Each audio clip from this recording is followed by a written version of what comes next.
कार्तिक महात्म्य 31 अध्याय विष्णुर महिमा अनेक कहती सुत पौराणिक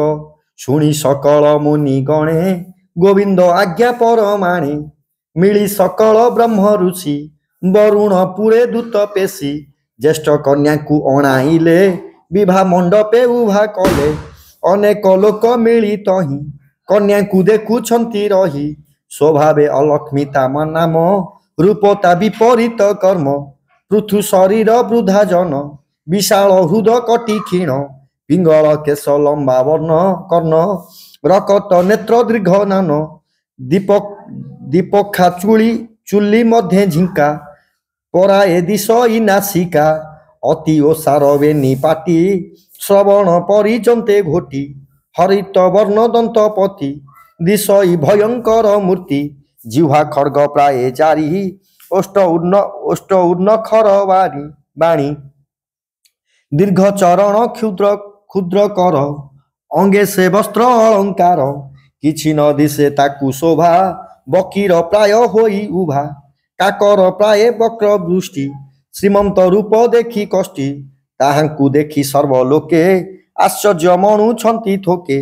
विष्णु आदेश उदालक स्वभावे सुज्ञ सुविलेक कन्या विगुण न बाछिले अलक्ष्मी कुसे विवाह कले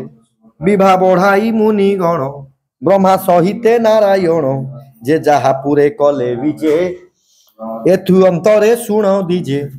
अलक्ष्मी को संगरे घेनी सेठारु उदालक मुनि निज आश्रमे जाई मिली युवती देले हुलहुली मंगल विधि कले आनी ता देखी सागर दुलणी सुख न भजी तार मने प्रवेश मुनि सन्नि ध्याने जहु शुणिला वेद ध्वनि आकुल होइला कामिनी दोहार अग्नि धूम वासे विप्र नारींक धर्म त्रासे अलक्ष्मी देह दुख लागे घर बाहार हेले बेगे दांडरे उभा हेला आसी तार देखी उदालक ऋषि निज घरणी आगे मिली बचन कहती ओ गाड़ी किंपा तू मोर गृह छाड़ी सकल लज्जा दूरे एड़ी दांडरे आसी हेलु उभा ए मोते न दिशिला शोभा आबर कांदु अछु कोहे कि अभिगुण मोर गृहे देखी आकुल मोर देह के कि बोइला मोते कह एमंत पति मुखु शुणी अलक्ष्मी कहू अछि वाणी हे महाऋषि तुम्भे शुण मोठारे अछि जेते गुण ताहा कहिबी तुम्भ आगे भोनाथ शुण अनुरागे मुझे वरुण राजा झियो जाबत वादे मोर प्रिय जेवण गृहे नित्य कली एक आरेक बरुआली पुत्र भारी जा दास दासी प्रभुंकु निंदुथिबे बसी मंदिर संस्कार न करी पदार्थ करुथिब चोरी जही सकट जुत खेल मिथ्या कपट मार गोल पर दारा प्रीति रे वासी एक आरेक पर हासी पर कु करुथिबे निंदा आपना गुण क्रिया बंध्या जीव को करुथिबे हिंसा एमंत स्थाने मोर वसा जही न रसे मोर मन से कथा शुण तपोधन वेद वचन आदि गीत जे वाक्य गोविंद चरचित यह मुन शुणिबी कर्णे जे वाक्य मंगल विधाने नयने न देखाई ताहा से कथा शुण मोर नाहा स्त्री पुरुष आदि कर जे जन सुंदर सुंदर सुंदर सुंदर सुक्रियावंत शुद्ध चित्ते सुवेश हेउंथि नित्ये सुसंच पुरे थिबे रही मुताहा न पारई सही हविष अन्न शुद्धि पात्रे जे पूर्ण तीर्थ पुण्य क्षेत्रे येते संतोष जार मन मो देह हुए कंपमान गंध चंदन जाति पुष्प मुन घेनई तार वास आमिष वास जही नाही मुत ही न पारई रही तुम्भ मंदिरे घृत वास होम अनल धूप त्रास मुताहा न पारई सही वेद वचने मोर देही बाते कदली प्राय कंपे गरुड़ आगे जेन्हे सर्पे मुहि होइली जे मती देखी तुम्भर यही मति जदापि अछि मोर आस कुचित स्थाने कर वास एमंत कही सिंधु जेमा पुणी कांदई अलक्षमा ए वाक्य शुणी महाऋषि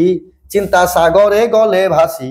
हृदय विचारती रही एथिरे भल गति नाही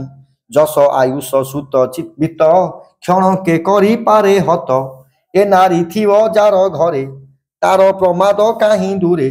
सन्निधे थिव सदा सर्वबादे ए धर्म ध्वंस नि प्रमादे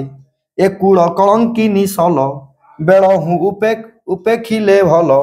पुराणे कही छंती मुनि कलहास्त्री दुर्वादिनी स्वामी की निंदी बांधी पारे ताहांकु न रखिब घरे जेबे उप्रध भावे रखी पश्चाते हुए बड़ दुखी सकल धर्म नाश जाई अंते नरक गति पाई सदेह रखी न जोगाई निर्जने निर्वासिवा नेई एमंत पांची महामुनि अलक्ष्मी कुकु संगे घेनी केते केते हे दूरे दीपा तरे जन अज्ञम बन घोरे असत्य वृक्ष तले जाई से पति पत्नी उभा होई से दिन शनिश्चर बार धर्म सुमरी मुनि बर अलक्ष्मी कुकु छंदे कही एठारे थाओ तुम्भे रही तोर सरधा जही अबा से कथा निश्चय करिबा एबे तू एही ठारे रह मनरे संशय न पाओ भक्ष्य पदार्थ तो निमंते घेनिमु आसी न तुरीते स्वामी बचने सिंधु सुता मन रुदूर करी चिंता असत्य तरु मूले बसी सेठारु उदाल करुसी निज आश्रमे जाई मिली मने चिंतिले बनमाली कहि महादेव दास उद्धार क्षीरोध निवास इति श्री पद्म पुराणे उत्तराखंडे कार्तिक महात्म्ये अलक्ष्मी वन निवासे नाम 31 अध्याय।